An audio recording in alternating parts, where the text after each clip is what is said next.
déficit calórico importante, que casi no se ha movido, está alrededor del 30% en los últimos años, aun cuando la pobreza ha disminuido notablemente. La nutrición en menores de 5 años, si bien también ha venido disminuyendo, todavía sigue teniendo tasas altas en determinadas regiones del país. Y lo otro es obesidad, sobre todo en mujeres en edad reproductiva.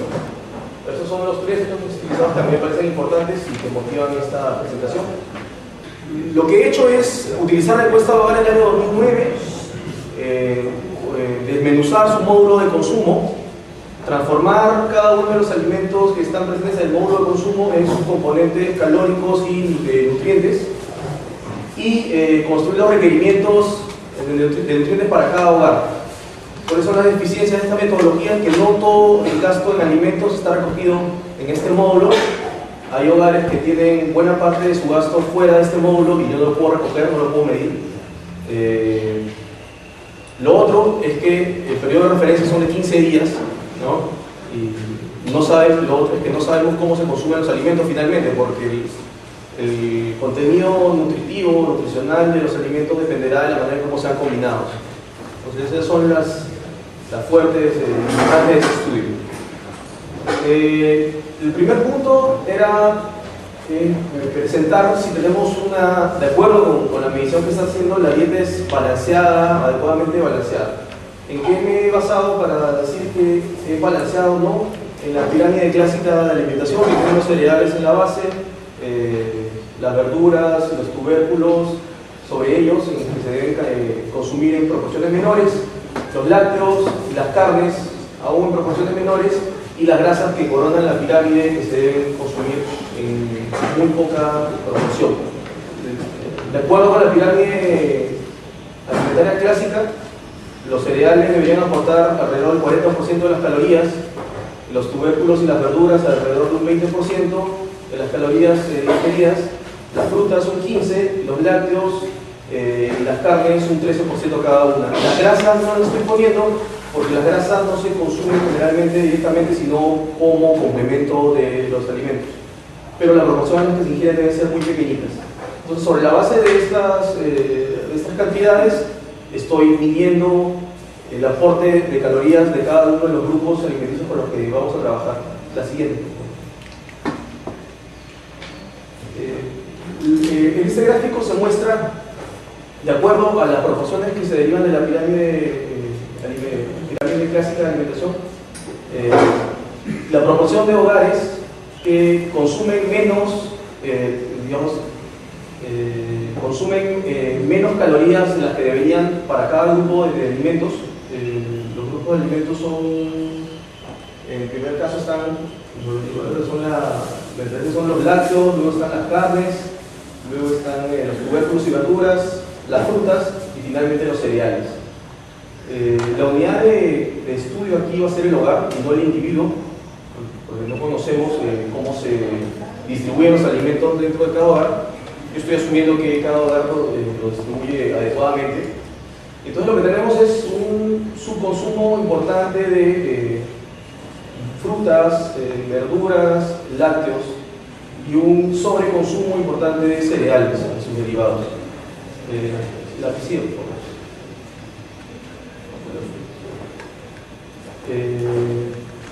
Por otro lado, ahora entro a medir cuánto se cubren los requerimientos de nutrientes, determinados nutrientes, de acuerdo a la información que se extrae de la encuesta de hogares. Esto como complemento a la información de déficit calórico, generalmente se mide al cuadro anterior de balance en la dieta de acuerdo a la participación de cada grupo alimenticio, y se han estimado, de acuerdo con datos de la FDA, umbrales de consumo adecuado o de subconsumo o de sobreconsumo para los nutrientes de los cuales se pudo disponer información en las tablas de alimentos. Ya que sí. Como le digo, la selección de los nutrientes que se han trabajado obedece a la información que aparece en las tablas de alimentos, y en este caso están el déficit en el consumo de acuerdo a la condición de pobreza de cada uno de estos nutrientes. Los más importantes son los déficits por un lado en vitamina A y por el otro en minerales de calcio y zinc. Sobre todo los déficits son más pronunciados en el caso de los pobres extremos y los pobres no extremos, aunque en menor medida. Y los no pobres también tienen déficit en el consumo de cada uno de estos nutrientes. Ahora, nuevamente aquí estoy trabajando con datos de consumo adecuado de la FDA y lo que quería mostrar es que independientemente de la condición de pobreza siempre hay déficits. Ahora, esto por un lado. Por el otro lado, puede que la alimentación sea balanceada o no en términos de los aportes calóricos de cada grupo de alimentos. De ahí que llamé a la ponencia indicadores complementarios. Por un lado está el balance en la dieta, bueno, antes que eso está el cubrimiento de los requerimientos calóricos, que es lo que generalmente se sigue. Luego está por otro lado el balance en la dieta y luego por otro lado está los requerimientos nutricionales en los hogares. La que sigue. Este gráfico muestra la brecha en el consumo. En el anterior estaba contando la proporción de personas que tenían un consumo eficiente y en este muestro la brecha en el consumo. La brecha es grande en el caso de los pobres extremos y los no pobres, en el caso de calcio y vitamina A y zinc. Esta brecha es algo así como, la podemos interpretar como en promedio cuánto le faltaría a los hogares de este grupo en el consumo de estas sustancias para cubrir sus requerimientos adecuadamente. Ya que sí. Y ya casi para terminar, lo que se presenta son algunos factores que podrían estar asociados con estos déficits de consumo. Hay 4 columnas, las 2 primeras están contando el número de deficiencias en nutrientes que tiene cada hogar. O sea, si un hogar no cubre sus deficiencias, no cubre sus requerimientos de zinc y calcio, tendrá el valor de 2. Si además no cubre los requerimientos en proteínas, tendrá un valor de 3. Y en las 2 siguientes columnas lo que he hecho es sumar las brechas de todos los déficits nutricionales. Cada una de estos grupos tiene 2 columnas porque en la primera columna he trabajado exclusivamente con la información de las calorías que se derivan del módulo de consumo y en la segunda columna a estas calorías le he imputado las calorías que se compran fuera del hogar y de las cuales no sé exactamente cuál es su composición calórica, pero he asumido que es exactamente la misma que tienen que se derivan del alimento que consumen dentro del hogar. Entonces, lo que tenemos ahí es que, si bien por un lado las calorías más baratas contribuyen a que sean menores las brechas nutricionales y sea menor el número de déficits que se tienen, hay otros factores que para mí son bastante importantes, que se relacionan con otras cosas, con otros temas, que favorecen estos déficits y estas brechas. Dentro de lo más interesante para mí es que los hogares incompletos, en el sentido de que son dirigidos por un varón, tienen siempre mayores probabilidades de tener déficits en los consumos y mayores brechas. En cambio, cuando existe un jefe de hogar y una cónyuge, un hombre y mujer manejando el hogar, estas probabilidades se disminuyen. Luego es que la educación de cada jefe y cónyuge por separado no representaba ningún efecto significativo y más bien sí la interacción de estas dos variables, o sea, a mayor educación pero de ambos. Solamente en los hogares completos se reducen las probabilidades de tener déficits y brechas más grandes.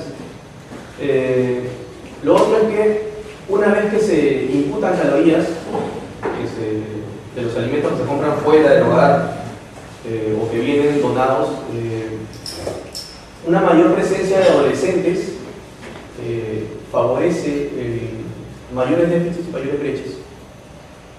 Y por otro lado, finalmente, es que los hogares urbanos, si bien tienen, bueno, no se ha comentado aquí, pero está puesto en el artículo, si bien los hogares urbanos tienen menores brechas nutricionales, una vez que se controlan por diferentes factores de composición del hogar, son más propensos a tener una peor alimentación, como la he medido aquí, mayores déficits y mayores brechas. Es decir, esto tiene que ver con un resultado que yo había encontrado en un trabajo anterior. En el trabajo anterior se estimó un sistema de demandas y en ese gráfico presento la elasticidad al gasto en alimentos de diferentes grupos de alimentos, y se incluyó en ese ejercicio lo que podríamos conocer como comida chatarra, que es básicamente lo que más se consume fuera del hogar. Y lo que tenemos es una elasticidad bien fuerte de esta comida que podríamos llamarle chatarra respecto de grupos de alimentos importantes que aún, como hemos visto en los cuadros, en los gráficos anteriores, no se cubren sus requerimientos o están siendo consumidos en una proporción mucho menor a la deseada.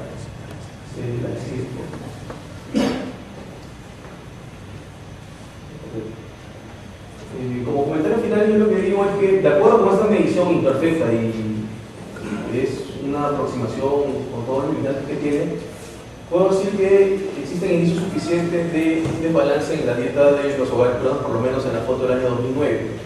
Hay sobre todo resalta el bajo consumo de frutas, lácteos y un consumo excesivo de cereales y derivados.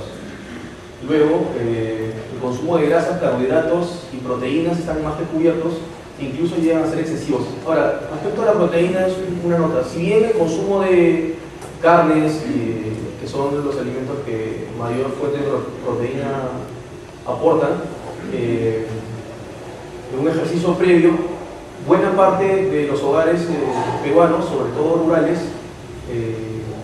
para ellos la mayor fuente de proteína es la proteína que se aporta del consumo de cereales.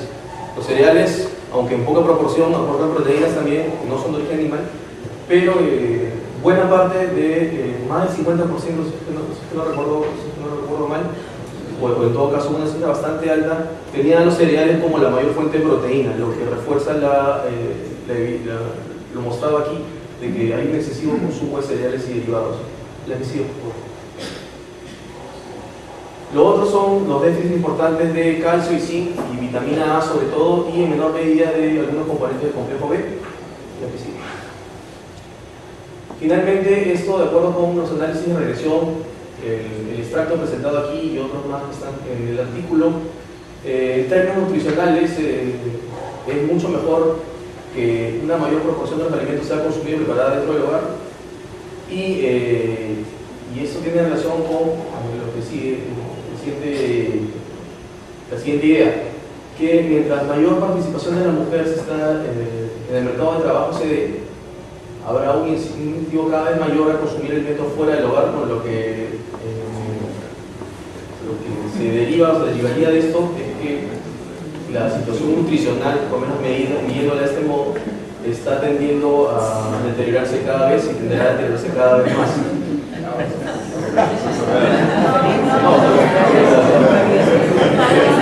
No quiero decir que sea malo la participación de las mujeres, solamente que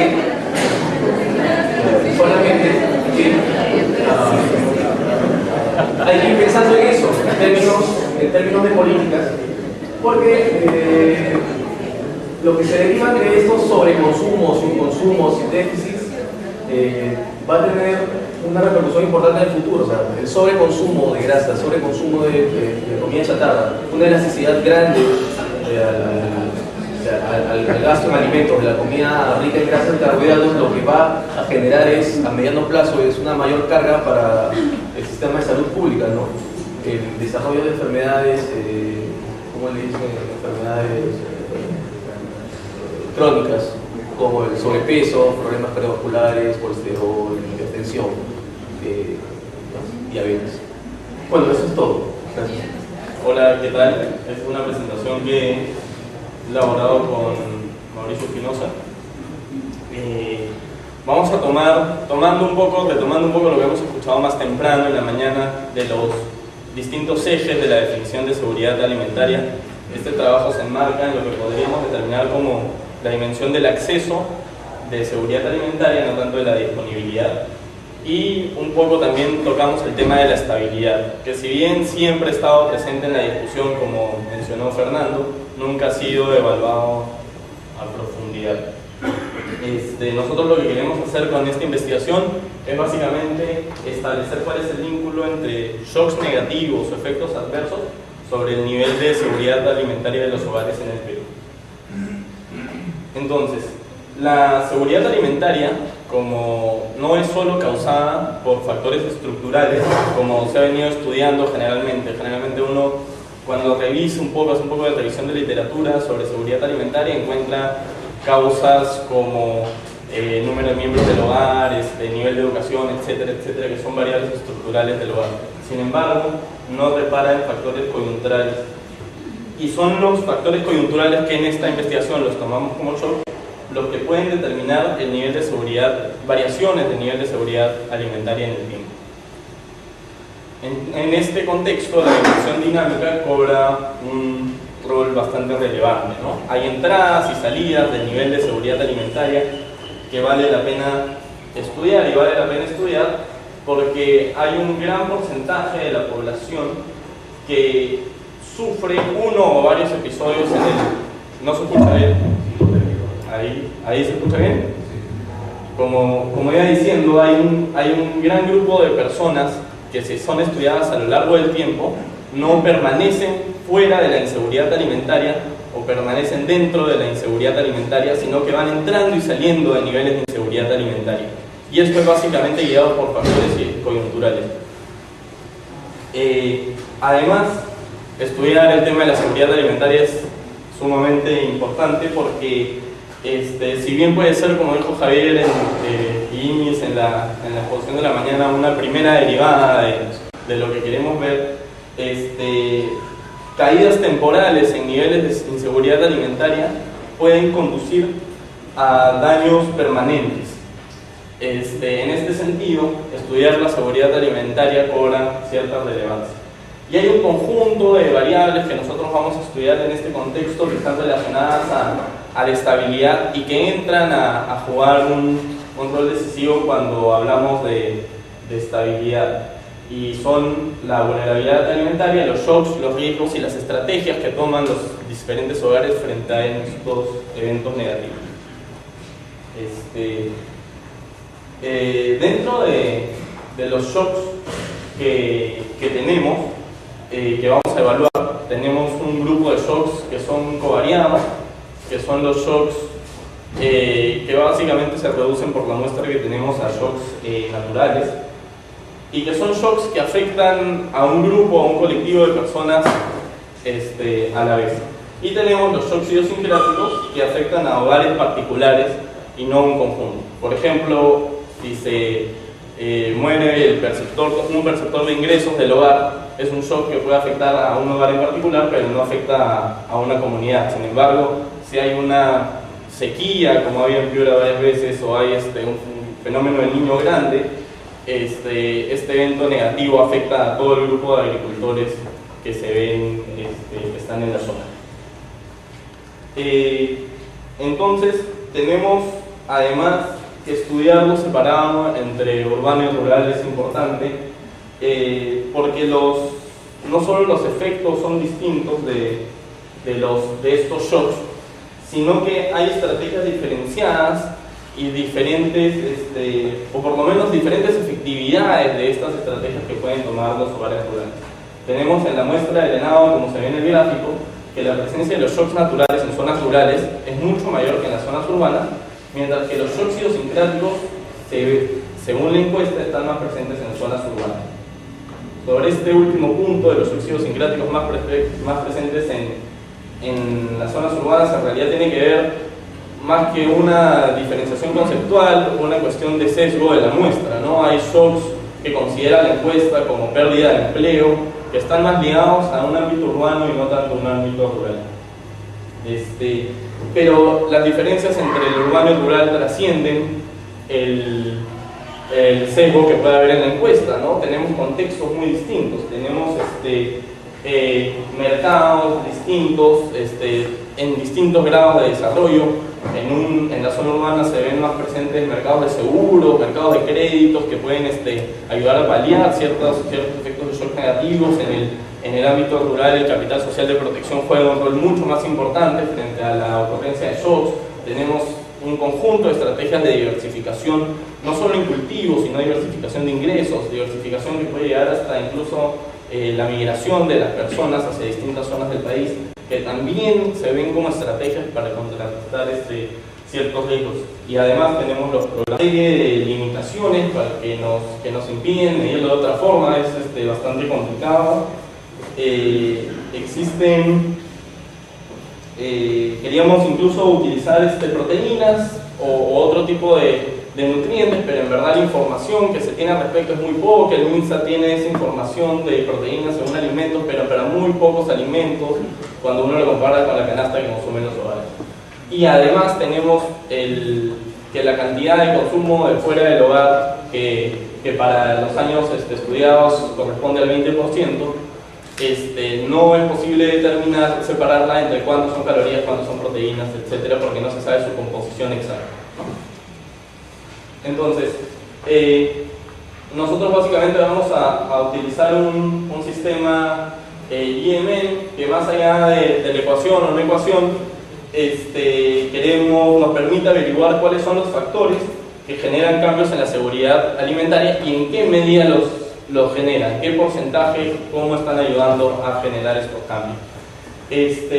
Lo interesante de este modelo es que nos permite incluir justamente las variables estructurales de la literatura, pero a la vez los shocks que nos permiten darle ciertos factores coyunturales, y asimismo introducimos las diferentes estrategias que pueden estar teniendo los hogares para combatir estos shocks. Posteriormente vamos a introducir el concepto de vulnerabilidad para poder separar los hogares entre vulnerables y no vulnerables, ¿no? Entendida, como ya dije, como la probabilidad de ser inseguro alimentario en el futuro. Este concepto lo vamos a medir ex ante, y este es un punto que también es muy importante, porque generalmente en la literatura de vulnerabilidad uno encuentra que los vulnerables son justamente los que entran y salen de los niveles de inseguridad. Sin embargo, el concepto de vulnerabilidad, consideramos nosotros, tiene que ser un concepto prospectivo, es decir, un concepto que te permite saber quiénes son vulnerables, dónde están, y en base a saber dónde están y quiénes son los vulnerables, poder actuar antes de que ocurra un efecto negativo. Tenemos acá los primeros resultados, disculpen por la econometría y los cuadros, pero hemos simplificado en la próxima diapositiva los resultados, ¿no? Tenemos que los shocks idiosincráticos en realidad no explican las variaciones de seguridad alimentaria en hogares rurales y sí en urbanos. ¿Cómo explicamos esto? Nosotros consideramos que el capital social podría estar jugando un rol importante dentro de los hogares rurales, que en caso de un shock que afecta individualmente un hogar, pudiera estar las organizaciones a las que pertenecen, o la misma, por ejemplo, comunidad a la que pertenece, podría estar funcionando como un colchón de aseguramiento a ese hogar. De esta manera, en realidad, el efecto del shock se vería paliado. Asimismo, parece que los shocks naturales no tienen ningún efecto ni en hogares urbanos ni en hogares rurales, ¿no? O sea, este resultado es bastante lógico, digamos, en zonas urbanas, donde para ese marco temporal no ha habido ningún shock natural significativo,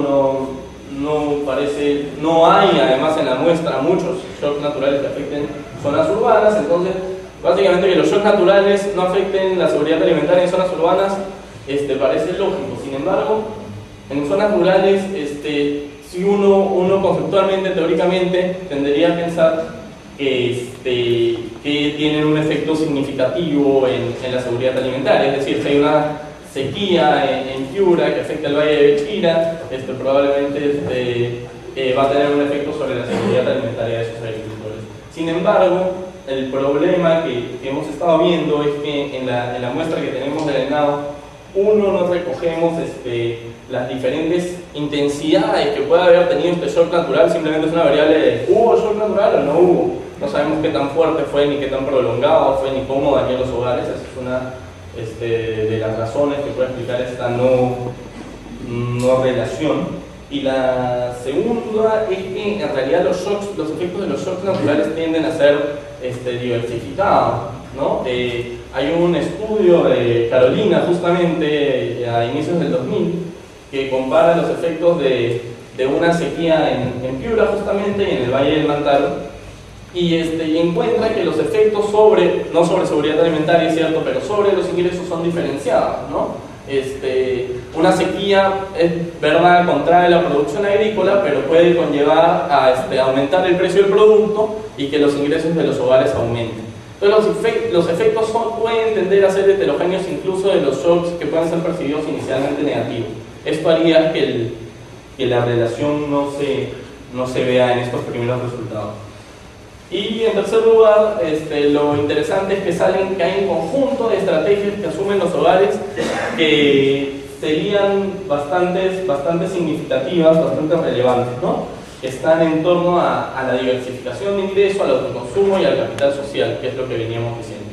Justamente para validar esto, nosotros hicimos otra regresión, que también está explicada en otra diapositiva, no se preocupen, que lo que justamente interrelaciona los shocks a estos seguros que hemos identificado, ¿no? Entonces, tenemos que los efectos en los shocks se mantienen, que es importante porque valida un poco la consistencia del modelo. Se encuentra también que la diversificación de ingresos y el autoconsumo ayudan a paliar los efectos de los shocks naturales, ¿no? Con respecto a la diversificación de ingresos, si uno tiene se dedica a distintas actividades, es más probable que un shock natural que afecta principalmente, que tiene que ver principalmente con variables meteorológicas, afecten a ciertas actividades y a otras no. Pero mientras más diversificado esté, más puede mitigar los efectos de esos shocks. En el caso del autoconsumo, uno esperaría que ayude a mitigar ambos shocks, tanto los naturales como los idiosincráticos. Sin embargo, el sesgo de la misma encuesta sobre los shocks idiosincráticos podría no estar dando como resultado que el nivel de autoconsumo ayuda a mitigar los efectos de los shocks idiosincráticos. El capital social, como decíamos al inicio, pertenecer a organizaciones activamente, ayuda a los shocks idiosincráticos, y al efecto de los shocks idiosincráticos ayuda a mitigarlos y no al efecto de los shocks naturales. ¿Por qué? Porque si toda la comunidad se ve afectada en más o menos una misma escala, es difícil que un par pueda ayudar, y eso se ve en este modelo. Y en tercer lugar, los programas sociales, al ser exógenos, ayudan a mitigar los efectos de cualquiera de ambos shocks. Cosa que también tiene sentido. Para hogares urbanos, en realidad se ve solo el efecto de los programas sociales, que tiene más o menos sentido, porque en realidad los seguros que estamos evaluando tienen mucho más relevancia en el terreno rural y no en el urbano. Por lo tanto, es claro que los únicos que tengan relevancia dentro de la muestra urbana sean los programas sociales.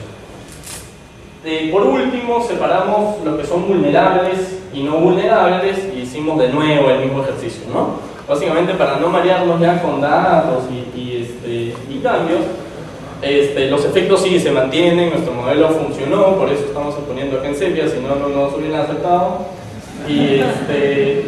Y tenemos, además de estos efectos que se mantienen, tenemos que los efectos básicamente en los vulnerables urbanos son mayores que en los no vulnerables, lo cual hace que justamente se valide parcialmente nuestra clasificación de vulnerables y no vulnerables que habíamos hecho.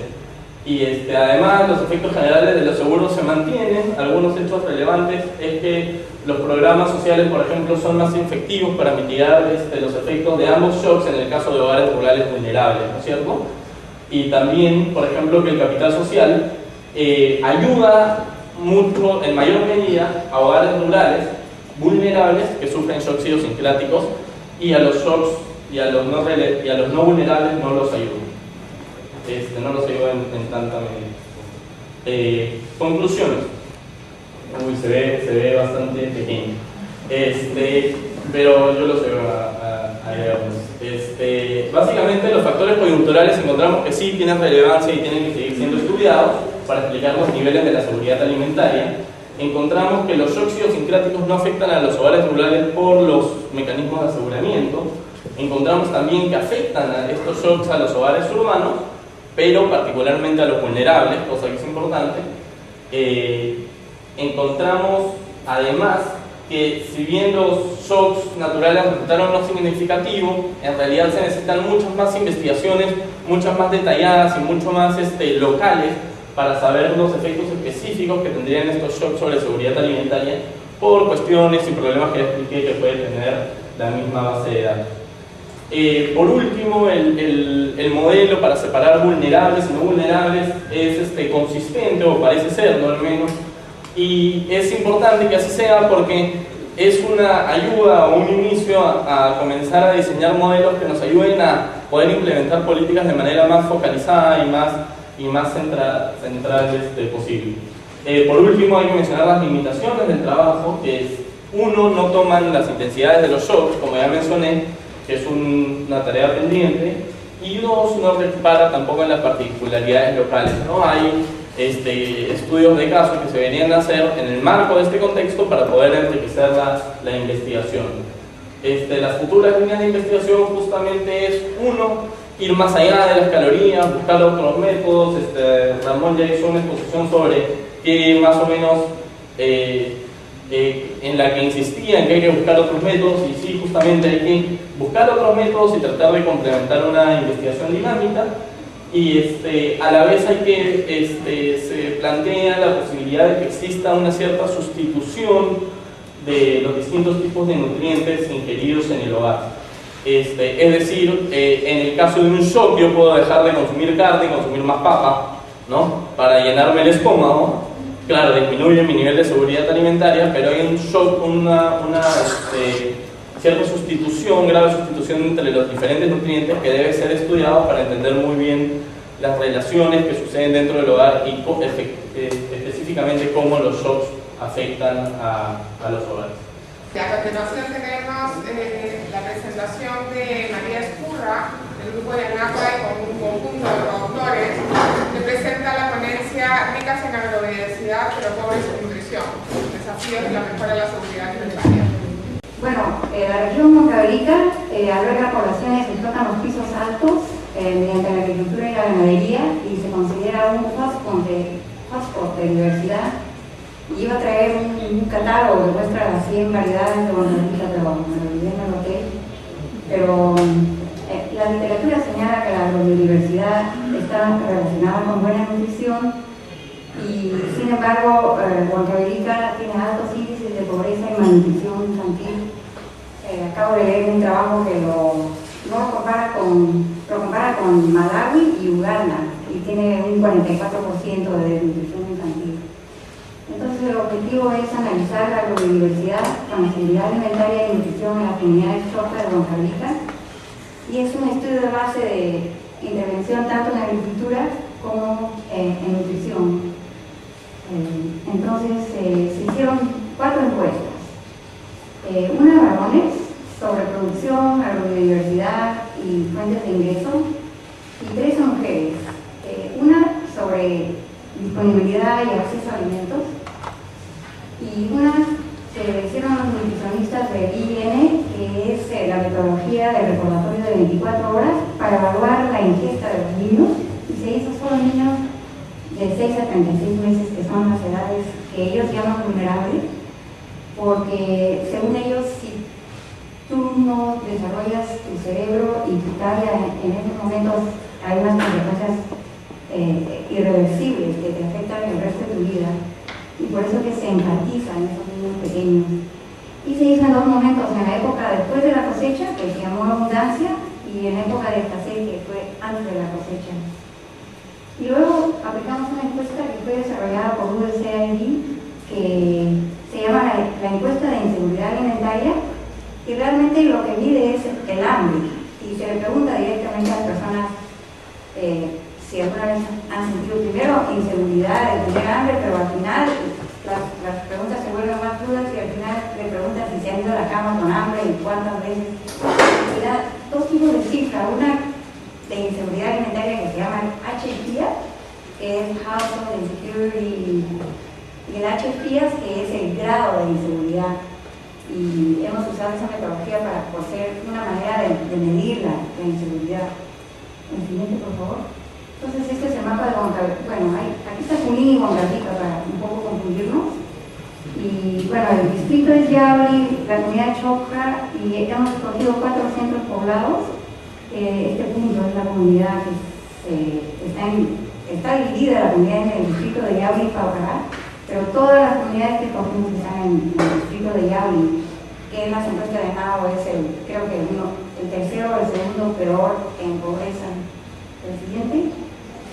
Aquí se muestra los límites de la comunidad hechas con un sistema GIS y las 4 comunidades, donde la más alta es Corpacasa y la más bajita es Chocapampa, y es de 3.600 a 4.200. Entonces, en verdad, al principio dudábamos de usar las alturas, pero tienen una significancia importante para ellos. Entonces, las hemos usado, y ahí hay una foto del centro poblado de Plaza Zapata. Y se está hablando de 11.000 hectáreas, 2.100 familias y 10.500 habitantes en el censo anterior. Entonces pasamos a la siguiente. Bueno, entonces las familias censadas fue un listado del centro de salud que nos dieron la lista completa de todos los hogares que tenían niños de esta edad. Y tomamos todas las que vienen en 4 comunidades, en los 4 centros poblados, es decir, una sola comunidad. Y por supuesto les pedimos el consentimiento previo para ver si podíamos hacer la encuesta, y accedieron 183 en la época de abundancia y 159 en la época de escasez, porque no tomamos nuevos hogares y los niños habían cambiado de edad, entonces por eso hay un número menor en la época de escasez. El siguiente, por favor. Bueno, ojalá se pueda ver porque esta es la base de la agrobiodiversidad en cultivos. Entonces aquí hay 9 cultivos. Bueno, y siempre los paperos separamos las cosas nativas de las mejoradas, y es una desviación profesional, ¿no? Coyuco, macho, oca, cebada, habas, tami, avena, quinoa y pastos. Hemos puesto los pastos porque en realidad eso tiene que ver con crianzas. Y ese es el porcentaje de familias que reportan. Y bueno, yo al principio estuve histérica porque no era el 100% de las familias que sembraban papa, pero no sé exactamente si hay gente joven que está compartiendo las chacras con sus suegros, y por eso que dicen que no, pero hay casi 100% en cebada. En cuanto al número de parcelas, también es un poco bajo, un poquito más de una parcela por cultivo. Y estas son las extensiones que son realmente bajas y dan no más de 1/3 de hectárea para papas y para cebada, que son los más importantes. En cuanto a variedades, bueno, la papa es la reina, ahí reportan ellos en el cuestionario 98 variedades. En ferias tenemos 115 variedades. Y bueno, van bajando según el cultivo. Y pasamos al siguiente. Esta es la biodiversidad en crianza. Entonces aquí ellos manejan vacunos, caballos, llamas, ovinos, porcinos, cules y gallinas. Y en realidad, bueno, por ejemplo, eso es lo que se ve siempre, las señoras pastando, las niñas pastando, y piensas que hay 20, 30 ovejas, pero cuando ves el número por familia, es relativamente bajo. Y también lo de los cuyes es relativamente bajo. Pero también es importante resaltar el súper multiuso que tienen los animales, pero siempre lo primero es la venta, ¿no? Y también el rol que juegan en la agricultura para proveer abonos. Bueno, este es bien reconocido. Entonces, pasamos al siguiente. Estas solamente son las primeras. Estos gráficos son las 4 comunidades más una, que es el promedio, y muestran las primeras 25 variedades de papa. Y bueno, solo para mostrar las 3 más frecuentes, y pienso que esas son las importantes de dar seguridad alimentaria, porque prácticamente todas las familias las manejan. Y hay un sinnúmero de variedades que manejan pocas familias, y resaltan algunas que tienen una adaptabilidad para todos los pisos, que son esas 3 primeras que, bueno, es una que se llama la larga o puca sectus, la yungay, que es una mejorada, y esta tercera y hay una que se llama Prescos que viene del Cusco y ya ha cambiado el nombre, bueno, en Egipto es muy común. Y bueno, lo importante es que hay pocas variedades que dan seguridad alimentaria, pero muchas que se usan por las familias, así que cada familia más o menos tiene un promedio de 6 a 10. Y pasamos a la siguiente. Bueno, aquí solo para resaltar por qué hay esta variabilidad. Por ejemplo, esta es la materia seca de las diferentes variedades. Estas dos son Anchang y Nulai, que tienen más o menos 20% de materia seca, y estas son esas tres que estaban siguiendo y que tienen más 30% de materia seca. En vitamina C, las papas son altísimas y es la razón por qué no hay deficiencia de vitamina C. Y aquí es hierro y zinc. Entonces, las mejoradas tienen menos hierro que las nativas y en zinc hay variabilidad. Entonces, pasamos a la siguiente. En cebada hay una variedad que domina y que todos usan, y hay muy pocas otras variedades. Hemos tratado de introducir una segunda línea que supuestamente tenía resistencia al granizo, y hay 0 familias que la reportan, ha tenido una aceptación 0, ¿no? Pasamos a la siguiente. En las habas hay, igual dominan algunas variedades, pero hay bastantes, y en carne hay una sola, la común, que domina y es muy, muy tardía. Y es muy difícil conseguir variedades de tarwi que sean. Este año, por ejemplo, han cosechado casi 0 porque las heladas vinieron antes de que viene el grano. Pasamos a la siguiente. Ahora viene un tema bien controvertido que es los rendimientos, porque cuando les preguntamos cuántos sacos habían llevado de la cosecha, los rendimientos que ellos reportan no pasan de los 4.000 kilos a papa nativa y mejorada, ¿no? Y los rendimientos que dan para los otros cultivos están dentro de lo que nosotros esperamos, pero en el caso de papa y también en el caso de cebada han dado un rendimiento bastante aceptable. En el siguiente,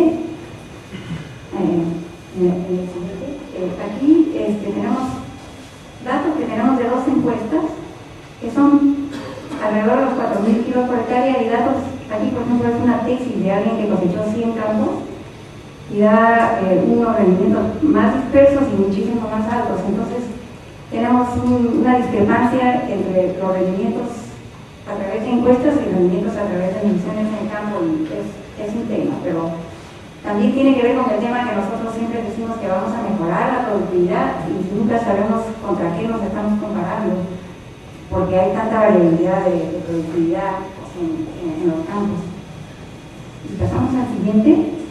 Y estas son las pérdidas que las familias tienen en el campo, y es a la raíz, este es el promedio de las 4 comunidades, casi el 100% reporta pérdidas en los campos de papas, y un 80% en habas, y mucho menos en cebada, que es alrededor de un 40%. En papa, lo primero que dicen es el gorgojo, y esto también se reportó ayer en una de las ponencias.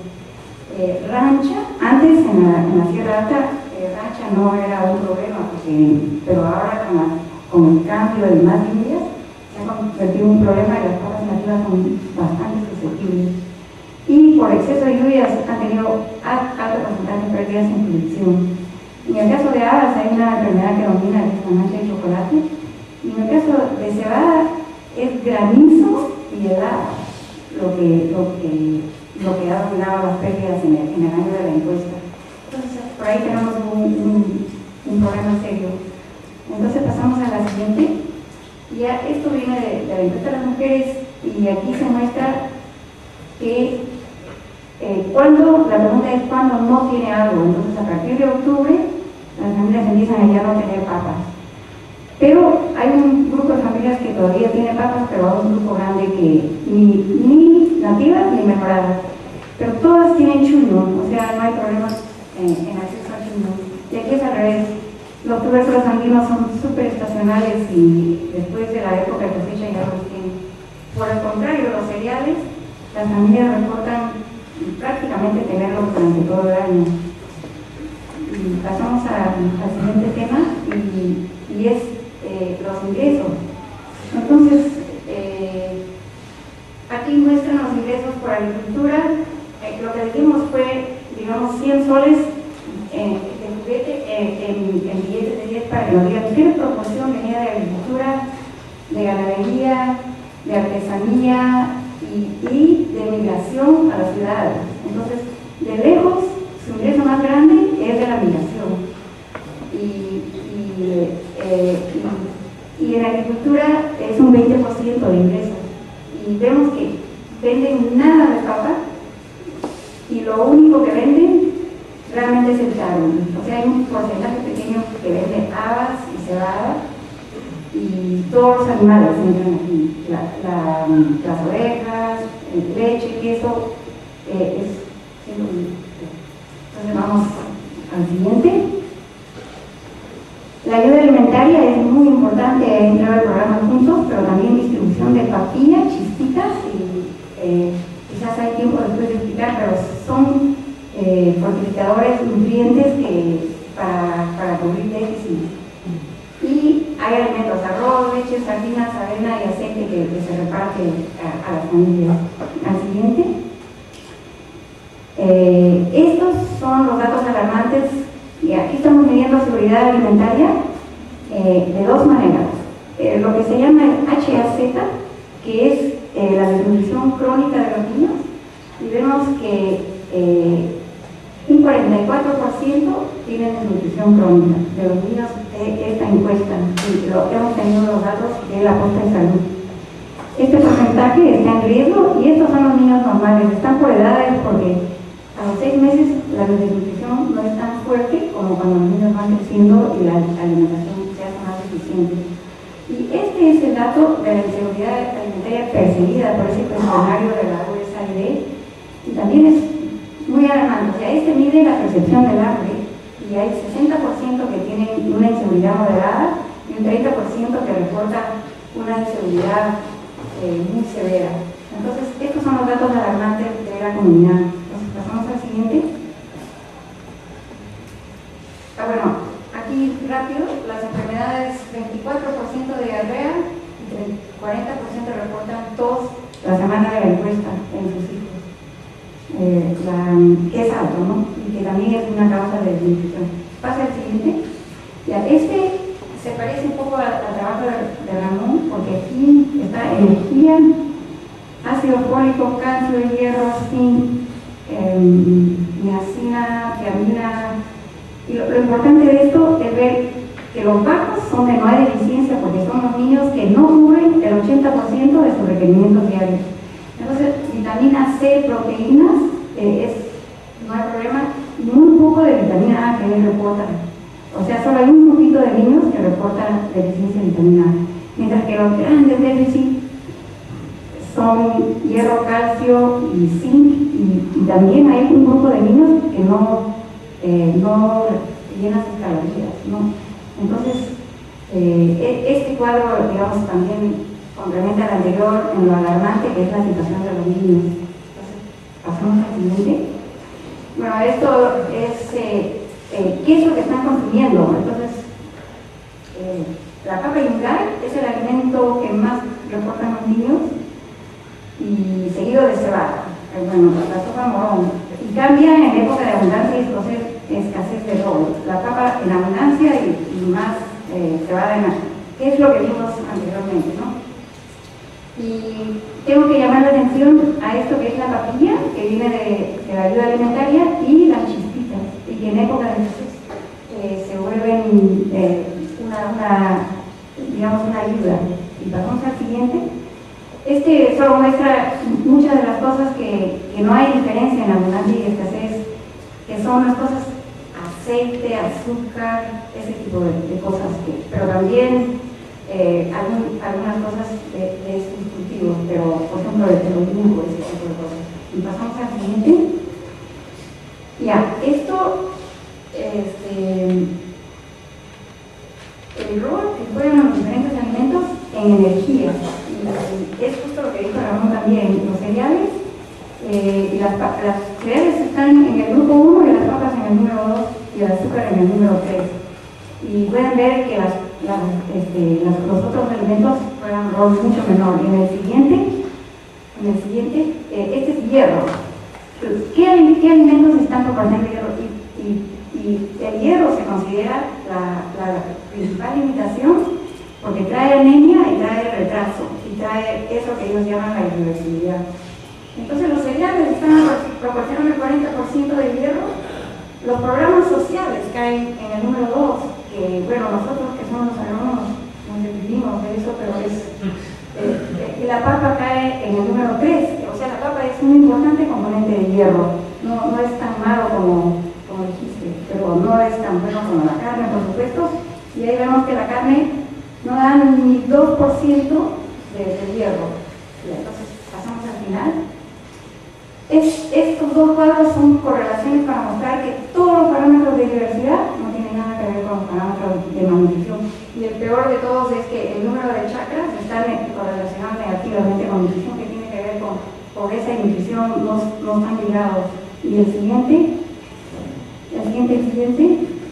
Esta es la conclusión, ¿no? de que no se encontraron evidencias que relacionan la biodiversidad con la seguridad alimentaria de las familias, y que son dos fenómenos complejos y seguro que se pueden discutir más. Pasamos al siguiente. Bueno, aquí era para discutir en cada caso la contribución de crianza, cultivos y de nutrición, pero para hacer una conclusión final, puedes pasar al siguiente. Solamente yo no creo que hay un atraso en la agricultura. Yo creo que ninguno de nosotros puede hacer lo mejor de lo... Bueno, por ejemplo, sí hay mucha erosión. Ahí hay un tema importante en la agricultura. Hay mucha erosión demográfica porque no tiene la agricultura tradicional de andenería. Pero, bueno, es para discutirlo más tarde, pero sí hay poca tierra. O sea, ahí es un problema. Y una de las correlaciones que les tuve que pasar por algo es que hay la única correlación fuerte negativa de HAZ, que es la desnutrición, es con el tamaño de la familia. Y el promedio es 5 niños, pero hay familias que tienen 8 o 9 niños y ahí hay una correlación fuerte con la desnutrición. Y bueno, y el cambio climático obviamente sí está afectando ya de shocks, entonces ahí lo debo dejar. Gracias. A continuación tenemos dos comentaristas. En primer lugar, el profesor José Rinola de la Universidad de Coge, tiene 10 minutos, y luego pasaremos a Mario Tapia, que va a hacer el segundo comentario. Antes que nada, agradecer la invitación del CEPIA. Tuve la suerte de participar en el primer CEPIA acá en Piura, y soy profesor universitario de la Facultad de Economía, y créanme que he disfrutado de manera muy especial en leer estas tres ponencias que representan, creo, dos puntos importantes en relación a lo que ya manifestaba el doctor Rodrigo Montoya, en el sentido de presentar la matriz teoría, práctica, política y sueño. Creo que estas dos ponencias, al menos las dos primeras ponencias y también la tercera en parte, presentan ese recorrido bastante interesante en donde la evidencia empírica es fuerte. Y quiero destacar dos asuntos relacionados con este punto, porque en realidad hoy en día hay muchos economistas que están aludiendo el hecho de que estamos abusando mucho de la econometría, ¿no? Estamos pasando de una especie de método de investigación econométrico a un método medio policial, donde lo que queremos es hacer hablar a los datos, pero no para que nos digan la verdad, sino para que nos digan lo que queremos que nos digan. Entonces creo que la virtud muy importante de estos dos trabajos es de que son bastante humildes en el tratamiento de la econometría.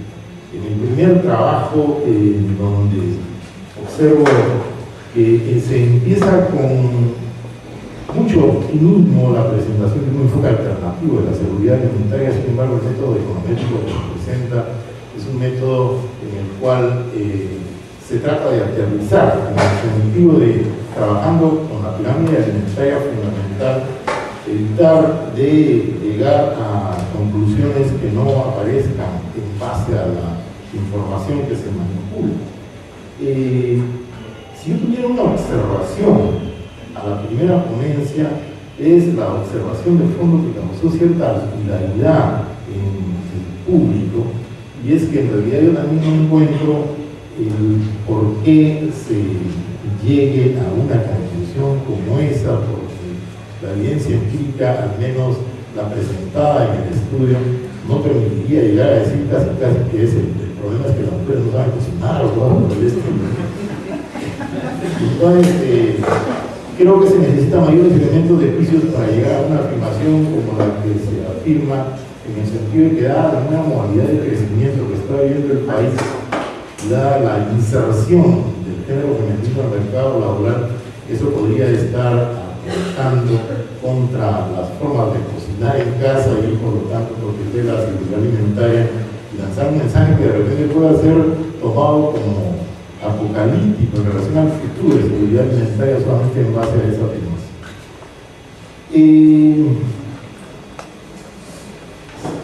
La segunda ponencia, que me parece también bastante interesante por dos cosas, ¿no? Porque evalúa los famosos shocks idiosincráticos y los shocks covariados, ¿no? Un método econométrico basado en un panel data, como dicen los teóricos de econometría. Yo no soy un experto en econometría, soy un usuario de la econometría y un usuario todavía moderado de la econometría. Y bueno, en este tipo de metodologías de panel data hay que tener mucho cuidado en el sentido de quiénes van a ser los regresores, ¿no? Porque estamos haciendo un cruce de información de series de tiempo con corte transversal, entonces estamos haciendo un sándwich bastante interesante en términos de metodología econométrica. Entonces, tengo algunas preocupaciones en relación al tamaño de la muestra. Me parece que el tamaño de la muestra podría generar algunos problemas en relación a la generación de conclusiones en base a la parte metodológica de los efectos fijos y las conclusiones en relación a la parte metodológica de los efectos variables. Entonces, me parece importante que se maneje evidencia empírica. Creo que estas tres ponencias en conjunto nos permiten pasar desde la macroeconomía de la seguridad alimentaria hacia, no la microeconomía de la seguridad alimentaria, sino la microeconometría de la seguridad alimentaria, y creo que por ahí hay un punto muy importante, porque en la segunda ponencia uno de los temas que me parecen rescatables de manera muy especial es el hecho de medir el riesgo de entrar en una situación de vulnerabilidad alimentaria, que creo que es un punto importante reforzarlo con más evidencia empírica, porque a partir de estas conclusiones podríamos llegar realmente a la acción de política, que es la matriz que veíamos ayer en base allá muy a la tarde de la noche con el doctor Rodrigo Montaña, cuando nos hablaba de marco teórico, evidencia empírica o realidad, como él la llamaba, luego política, como política pública, como la que de cierta forma podría derivarse a partir de estas ponencias, y finalmente sueño. Pero también hay mucho de sueño acá, ¿no? Y siguiendo la línea que establecía el día Javier Iñiguez, creo que hasta estamos llegando hasta la tercera derivada con estas ponencias. Y creo que el punto muy importante de las dos primeras ponencias es que nos ponen ante la perspectiva, ante la posibilidad de generar políticas públicas en relación a cómo gestionar el riesgo de vulnerabilidad de caer en una situación de inseguridad alimentaria. Entonces, yo creo que los tres trabajos nos lanzan más preguntas que respuestas, pero precisamente el avance científico está basado en eso, ¿no? Cuando tenemos más preguntas por responder. Y creo que en el tema de seguridad alimentaria, estos estudios de microeconometría de seguridad alimentaria nos están lanzando más preguntas científicas para que investigadores futuros, ¿no? Ahora tenemos un grupo de investigadores jóvenes, en realidad se apertura un nuevo camino de investigación en materia de seguridad alimentaria para los próximos años, y además, desde la perspectiva que yo represento acá en la Facultad de Economía, créanme que estos trabajos establecen un punto de partida muy importante para futuras investigaciones en el ámbito de la región. Quiero destacar en ese sentido la última ponencia de este importante colectivo de investigadores internacionales, porque acá en Piura tenemos un importante escenario de Sierra Andina, en donde también se refleja una riqueza de agrobiodiversidad y una pobreza nutricional importante. Y por lo tanto, esto nos lanza retos de investigación para la universidad. En estos momentos, un grupo de profesionales polivalentes, porque ya vemos economistas, sabemos biólogos, agrónomos y pesqueros, estamos trabajando un tema de valoración económica de páramo andino, tanto de vaca como de guantabamo.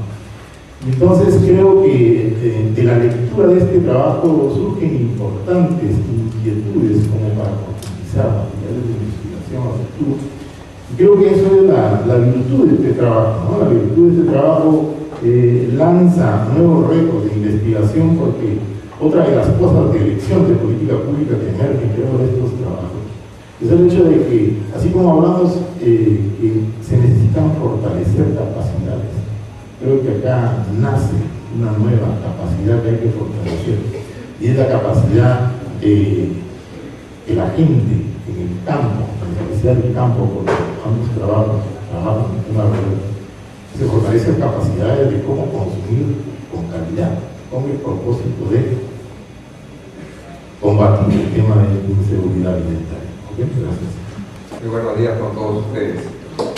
Quisiera reiterar lo que todos los participantes mencionan, es agradecer a la CEPLA por mi reintegro al CEPLA. He vuelto a este año de la tribu de las ciencias naturales. Soy ingeniero agrónomo, así que mi visión o la lectura de estos tres trabajos va a ser eminentemente en el campo de ciencias naturales, de agronomía. A ver, cuando veo estos tres trabajos, quizá lo que puedo enfocar en estos 10 minutos es dos trabajos que son macro y un trabajo que es micro.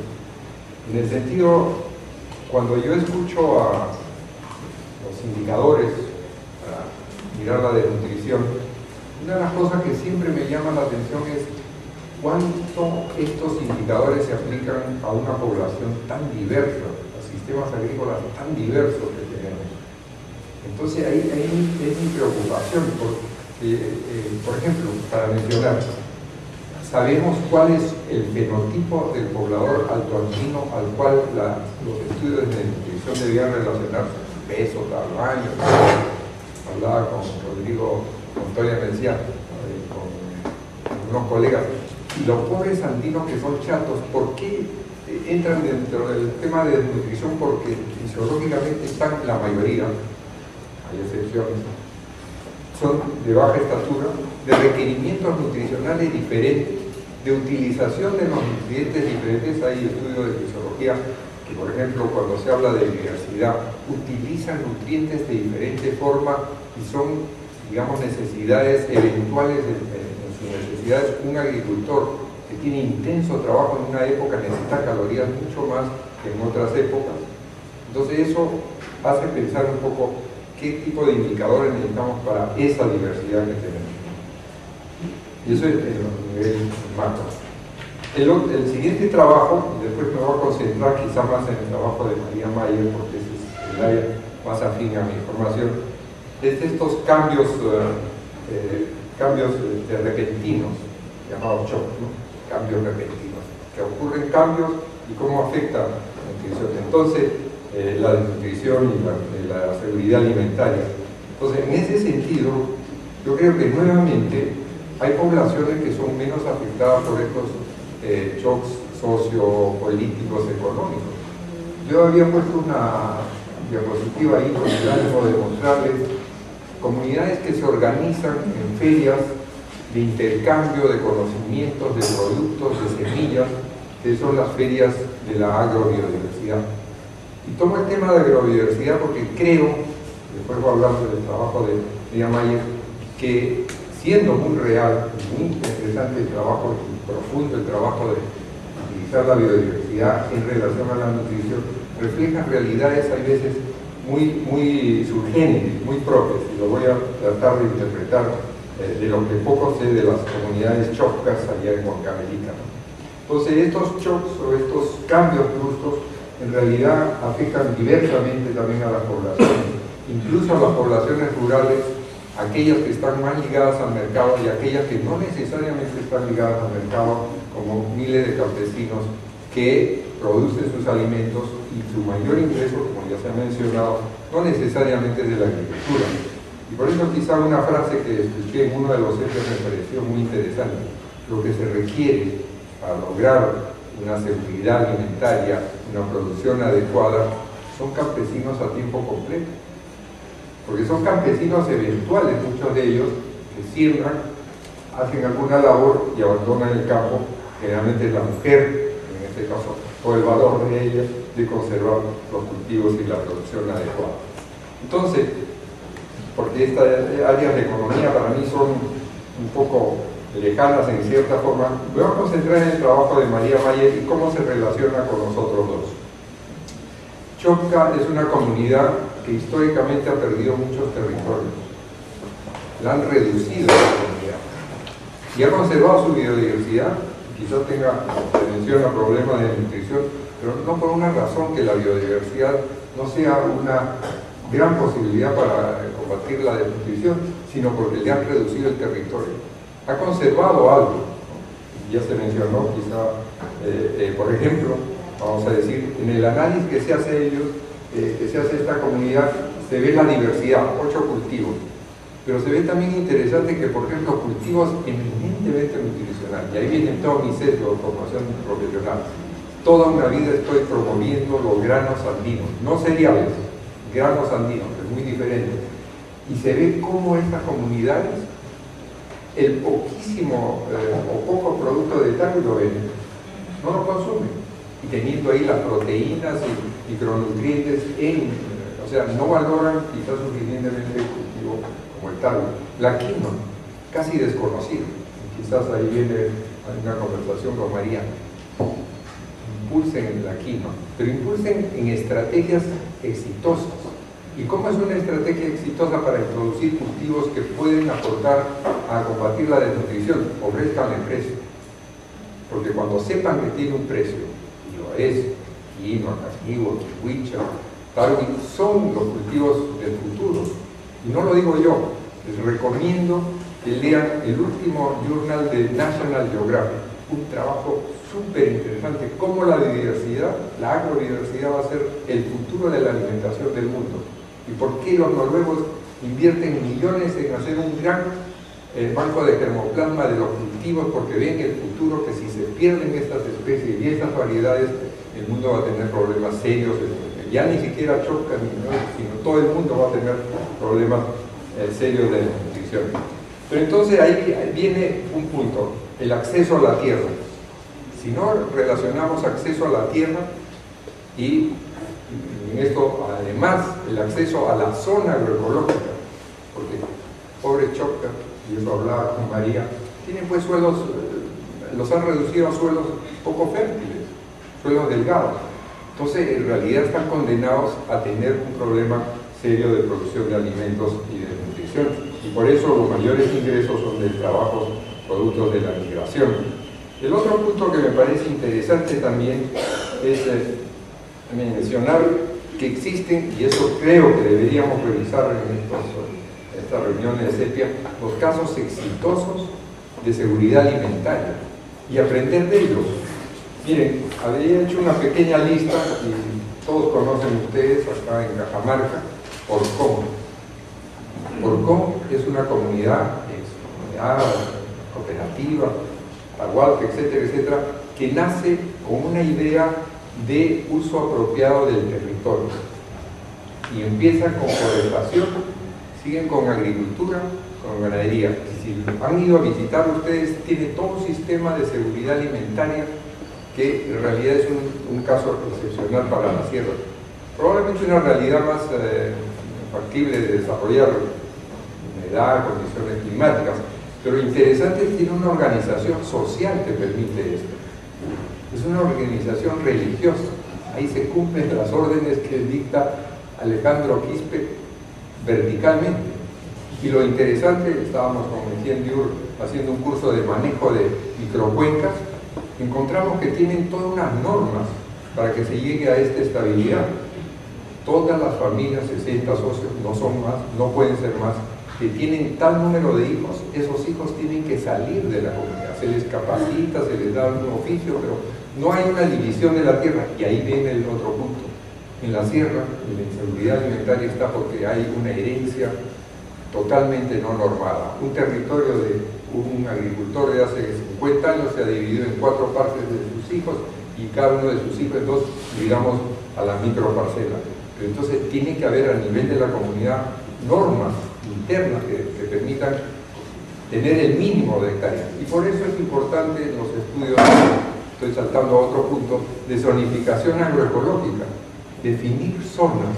Hay un trabajo que terminé sobre definir 18 zonas agroecológicas en el país, cada una de ellas con potencial productivo y su característica de seguridad en la producción de alimentos, y que deberían ser incluidos en las políticas e incluso en los censos agropecuarios, para saber cuánto tenemos en qué región. Decía a Rodrigo Montoya, ¿qué nos sirve un censo agropecuario que nos dice Arequipa tiene estos niveles de producción cuando Arequipa es tan diverso? Desde La Chala, Yunga, Quechua, Puna, etc. Cada una de estas zonas entonces tendría un potencial y unas alternativas alimenticias importantes. Y me dice, en fin, pero no me quedaría sino algo que me parece importante en estos ejes. ¿Y cuál es nuestra propuesta entonces? Analizamos, sabemos los problemas, y cuál es nuestra propuesta. Yo creo que la propuesta, tomando el trabajo de agrobiodiversidad, es reconocer que somos un país agrobiodiverso, cultural, agroecológica, social, económica. Si no lo vemos así, todos los estudios hacen promedios, y los promedios es quizás el peor de lo que tenemos en el país. Gracias. Tenemos 25 minutos, nos propondría unos 15 minutos para preguntas. Les pido preguntas muy cortas para darle tiempo a los expositores de responder. En la medida que estas encuestas no están diseñadas para trabajar el tema nutricional, y por lo tanto tienen que hacer varios supuestos, ¿no? Y ellos han sido muy claros en cuáles son sus supuestos, y eso es bueno. Lo que me parece que es la segunda etapa es ver cuántos de los resultados que obtienen dependen de esos supuestos genéricos, ¿no? En particular, lo que a mí me preocupa es, por ejemplo, el tema de errores de medición, ¿no? Las preguntas de cuánto se ha consumido en alimentos son preguntas subjetivas, ¿no? Yo tengo que acordarme cuánto consumí los últimos 15 días y la verdad yo no me acuerdo. Entonces, hay errores de medición ahí. La pregunta es si esos errores de medición, o cómo esos errores de medición están afectando los resultados. Por un lado, está generando mucho más ruido, entonces las transiciones de seguridad alimentaria o no seguridad alimentaria se van a ver afectadas por eso. 1, 2, las redenciones en sí pueden tener un sesgo hacia abajo, y por lo tanto ver que todas las parámetros no salen significativos porque hay un problema de medición, ¿no? 3, el tema de utilizar un umbral y decir, mira, si tú consumes menos de 2000 calorías, tienes problemas de seguridad alimentaria, no. Es un poco subjetivo, porque ¿qué pasa si yo consumo 1999 y alguien consume 2001? ¿No? Entonces, ahí la literatura ha avanzado bastante y están todos esos análisis de dominancia estocástica que se pueden realizar fácilmente para tener un mejor análisis. Y finalmente, también no es raro que biodiversidad no tenga mejor nutrición, porque en el fondo uno está teniendo una estrategia de diversificación y por lo tanto no le interesa. Lo que está tratando de maximizar es, por ejemplo, reducir ese riesgo. Tener una estrategia de biodiversidad a nivel del hogar, pues probablemente estoy teniendo una mejor nutrición. Y no sería raro. La biodiversidad óptima no pasa por el nivel de hogar o por el nivel de comunidad, sino de repente por un área mucho más extensa. Siempre van a haber consumidores, ¿sí? Pero la oferta actual, ¿sí? Existe, ¿no? Y el tema sería cómo va a afectar esta oferta el cambio climático, cómo va a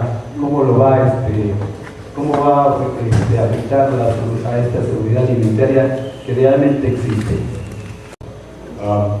Lo otro, ¿cómo podemos conversar de seguridad alimentaria sin conectarlo con autonomía alimentaria? O sea, ¿es posible separar estos dos? Y finalmente, y de repente más tarde en la serie me permiten exponer un poco más, ¿cómo podemos hablar de ese problema de seguridad y autonomía sin hablar del problema que nos enfrenta, hablando de biodiversidad, nos enfrenta ahora los transgénicos? Yo creo que aspectos de seguridad alimentaria hay que trabajarlo en un contexto de soberanía alimentaria cuando se está hablando en el ámbito rural. En la evaluación y monitoreo de las estrategias regionales de seguridad alimentaria. Gracias. Vale, vamos a darle 3 minutos a cada presentador para que comenten y respondan a las preguntas. Los umbrales de FDA, porque no tenemos en el INS, porque no tenemos en el INS cifras trabajadas para Perú requerimientos de todos los micronutrientes. Solamente se está trabajando en la modificación y la adecuación de los requerimientos calóricos, pero no hay para los micronutrientes. Ahora, independientemente de eso, si hay desbalance de calorías, se sabe que se están consumiendo pocos alimentos que proporcionan minerales y vitaminas, pues probablemente eso tiene una correlación con que cuando se mide, como lo he medido, los déficits de los micronutrientes, pues tengamos los resultados que se observaron. Respecto de los errores de medición, eso sí es bien importante. Yo traté de poner todos los mensajes de cuidado iniciando la presentación. Es un periodo de referencia de 15 días, 48 grupos grandes dentro de la encuesta de hogares, y cada uno de esos 48 grupos con una cantidad variable de alimentos específicos, con variedad, incluyendo el tipo de envase y esas cosas. Claro, eso está medio con error ciertamente, porque no necesariamente la respuesta tiene que ser siempre verdadera. Yo no puedo controlar ese error directamente.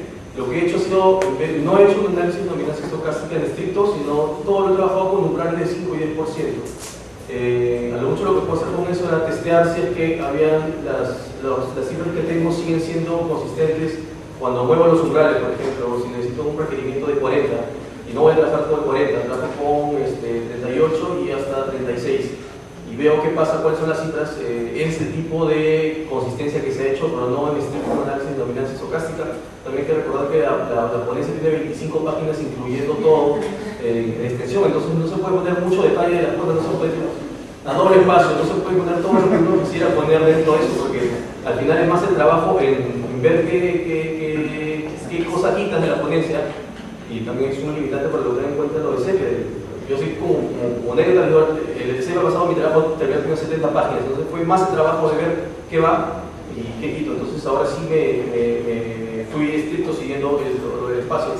Y si alguna región aplica estos indicadores, la verdad no tengo idea. Yo me animé a hacer ese trabajo porque me parece que se le da demasiada importancia al déficit calórico, siendo importante, pero se dejan de lado otros aspectos que también se pueden seguir de una manera, si bien aproximada, como inicio, pero bastante barata y también con periodicidad similar al seguimiento del indicador de déficit calórico.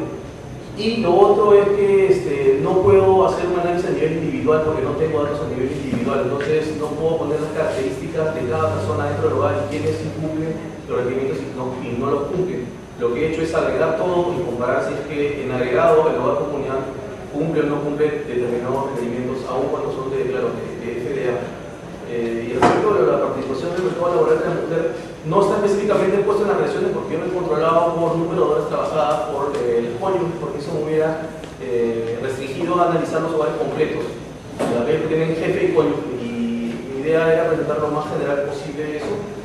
Eso es parte de otra cosa que estoy tratando de hacer, que tiene que ver con el mercado laboral y por lo menos la ingesta de alimentos, por no decir producción, para no ser ambiciosos. No se han torturado los datos en ese caso. Se ha tratado de ser bastante cuidadoso para que digan lo que tienen que decir, sin que mientan. Y se han agregado controles por año, control geográfico, por actividad, etcétera, que permiten no tener este problema que puede tener los paneles que mencionaba el profesor Ordinone. Además, yendo bastante rápido, quizás una cosa que responde a bastantes dudas es que nosotros hemos usado para la estimación distintos niveles de cuáles las calorías que tiene que consumir cada hogar, ¿no? Digamos, eso depende de la intensidad de trabajo, si la intensidad es moderada, la intensidad de trabajo es intensa, etc. Y hemos utilizado distintas variaciones para ver si el modelo se sostenía a través de estas variaciones que poníamos. En el trabajo hemos puesto uno por las limitaciones del tamaño que mencionó Ramón, pero hemos hecho eso y de esa manera nosotros hemos tratado de probar la validez, ¿no?, de lo que estamos diciendo. Es cierto que hay que estudiar, como dijo el ingeniero Tapia, más los ámbitos locales. Lo que pretende el trabajo no es que se piense que todo el Perú es igualito, sino justamente dar un marco a partir del cual se puedan desarrollar otros trabajos mucho más locales y mucho más centralizados, en diferencia como el que ha presentado, por ejemplo, por último, claro, no se ha trabajado, los resultados lo que miden en realidad responden a si se ayuda al crecimiento o a la disminución del nivel de seguridad alimentaria, pero por lo tanto no importa tanto la brecha subjetiva que uno elija, ¿no? Porque abajo también, los de abajo, que están abajo, también disminuyen y crecen. Entonces se han analizado todos en el tiempo. Por último, hay un tema de soberanía que ya se mencionó en la ponencia, en uno de los comentarios, que es más, en realidad está más hecha como estrategia que como concepto. Y claro, o sea, puede ser interesante ver si las comunidades son soberanas o no alimentariamente, si el país tiene que grado de soberanía alimentaria tiene, pero no era uno de los objetivos del trabajo, por eso simplemente nos hemos limitado a lo que el acceso y la estabilidad de los alimentos. Muchas gracias. Bueno, yo también voy a ser breve. En cuanto al HAZ o los índices de desnutrición, bueno, hay que estudiar cuidadosamente. Fueron rehechos en el 2006 por la Organización Mundial de la Salud, justamente por la idea de que originariamente el estándar, creo que eran niños de Estados Unidos, entonces se hizo en la India, en 7 países diferentes, y esas curvas salen de que todos los niños hasta la edad de 7 años tienen una curva idéntica de crecimiento, y solo a partir de esa edad vienen los rasgos genéticos de cada población orgánica. Pero es correcto lo que dice Mario, que nunca se ha usado una población sana de altura. Entonces es un efecto de incógnita que nosotros tenemos que ver, y queda eso en pendiente. La otra, bueno, los suelos en Chocó son tan variados, como hay suelos profundos, como también hay suelos superficiales, pero el hecho es de que estamos llegando a la encrucijada en que la población tiene que intensificar su sistema tradicional y tiene que preguntarse si va a dejar el descanso o si va a salir a migrar. Y yo creo que, como dice esa persona, al final ellos están evaluando la situación y no puede decir que tienes que quedarte a tiempo completo, porque de repente eso pueda, o sea. Y también lo de Tarwi, hay estudios que indican que el precio del Tarwi es tan alto en este momento, está siendo exportado al Ecuador, y con eso pueden comprar pueden comprar arroz, pero el arroz es un importante alimento, o sea, mucho más arroz. Bueno, eso es algo que justamente eso es lo yo lo que quisiera es que se coman los animales, no vengan, porque ahí tendría la diferencia en su requerimiento de nutrientes, pero la alimentación tiene que venir de ellos, ¿no? Gracias, María. Estamos justo en el tiempo estipulado para la mesa. Les quiero agradecer a los dos comentaristas y a nuestros 3 ponentes por su presentación, y recordarles que a las 3 de la tarde tendremos las 2 mesas regionales, una en el auditorio de la Facultad de Medicina y la otra en el auditorio de la Facultad de Derecho, a a la que están todos invitados. Muchas gracias.